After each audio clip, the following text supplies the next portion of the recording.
to pronounce a verdict today in a fraud case in which funds granted for humanitarian aid were diverted. This case caused an uproar when it first came out, so let's reiterate the facts.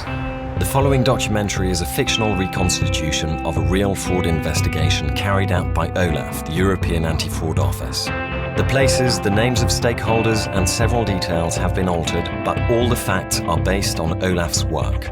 Any resemblance to real people in the reconstitution is purely accidental.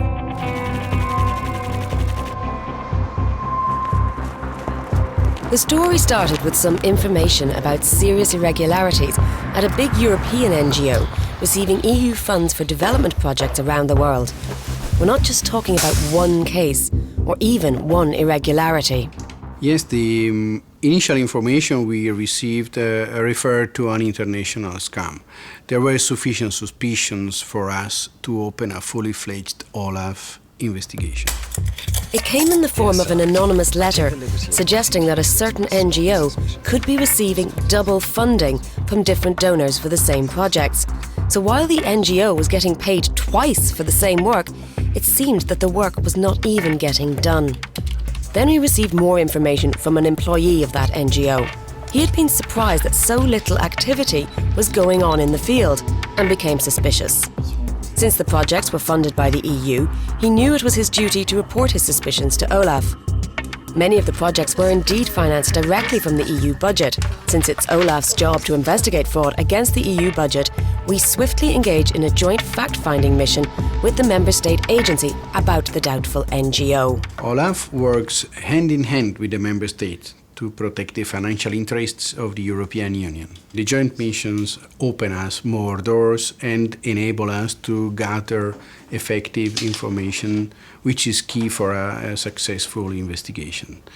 And in these cross-border cases, international cooperation is essential to put together the pieces of the fraudulent puzzle.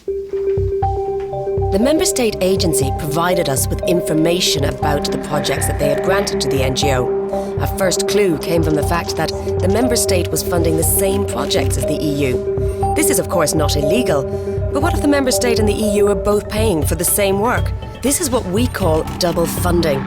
And what if this overpaid work was not even completed? So we rapidly sent a joint on-the-spot check to the headquarters of the NGO in Europe. The first evaluation suggested that the member state budget could be defrauded by as much as 18 million, and the EU budget possibly even more. All EU taxpayers' money. This was exactly the kind of complex transnational cases where OLAF multinational investigative and forensic expertise is put to best use. So 23 development projects around the world were cross-checked, comparing those funded by the European Commission with those funded by the Member State Agency. We had to track down the missing money. There was no time to be lost. We scrutinised financial statements presented by the NGO to the donors, the supporting documents for expenditure, the bank documents providing proof of money transfers, and more. We found serious irregularities. In particular, duplicated and falsified bank transfer documents. The original bank transfer document was sent for payment to the Member State Agency. A falsified copy of the document was sent to the European Commission with the same references, but with a different beneficiary and reason for payment. One real payment, two reimbursements, same project. The fraudsters had also resorted to the old trick of inflating the cost of goods through an intermediate company. Of course, an accomplice of the NGO.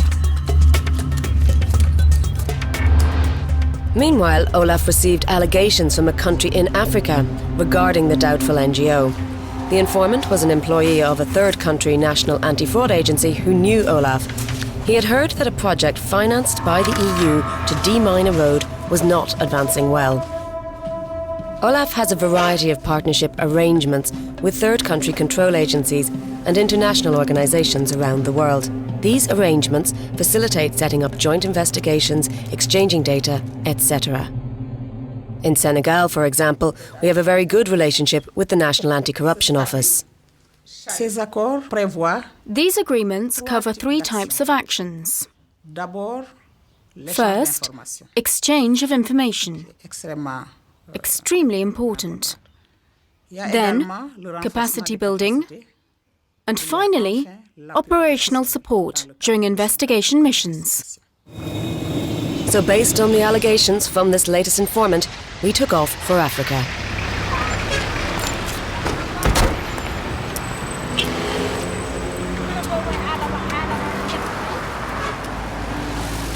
We started with an on-the-spot check on the NGO's premises.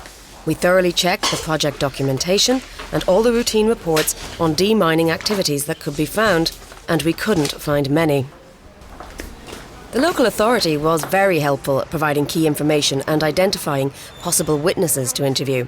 That's how we heard that the demining activity was financed both by the EU and by another international donor. Again, obvious double funding here.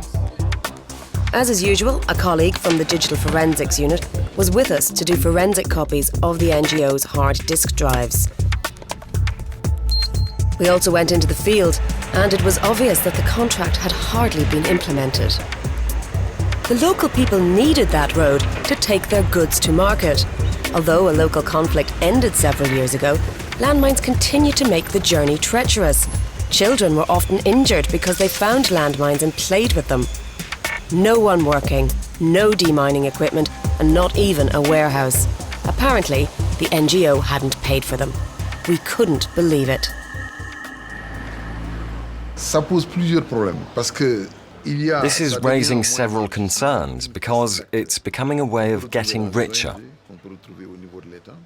There is a whole cast of actors that can be found in the NGOs, but also at state level, who look for opportunities to stuff their pockets.